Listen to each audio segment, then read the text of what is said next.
Ahoj, omlouvám se, že vás ruším. Chtěl bych koupit letenku, prosím. Ahoj, žádný problém, jsem tu, abych vám pomohl. Kam byste chtěli cestovat? Chtěl bych jet do Paříže. Nejlépe dnes. Ještě jsou k dispozici nějaká místa? Ano, ještě zbývá několik míst.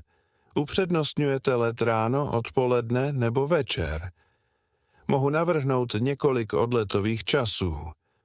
Odpoledne by bylo pro mě ideální. Nespěchám. Chci jen pohodlný let. Velmi dobře. Přímý let je v 15 hodin 20 minut. Je to dobrý čas a stále jsou k dispozici místa. Skvělé. Je cena rozumná?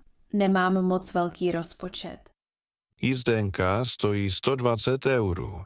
Je to standardní cena za dnešní let. Odbavená zavazadla nejsou zahrnuta. Dobře. A když chci přidat kufr, kolik to stojí? 23-kilový kufr stojí navíc 30 €. Chcete ho přidat teď? Nebo byste raději rozhodli později? Raději to přidám teď. Tak je to hotové. Cestuji na týden.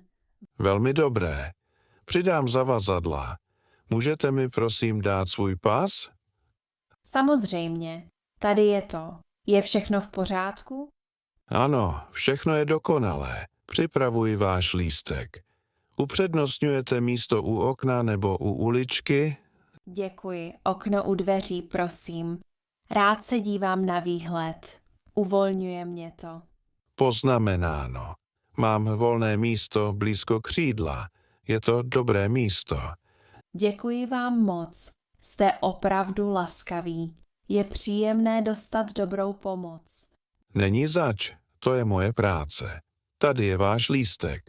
Odjezd je v 15 hodin 20 minut, brána B14. Děkuji vám velmi.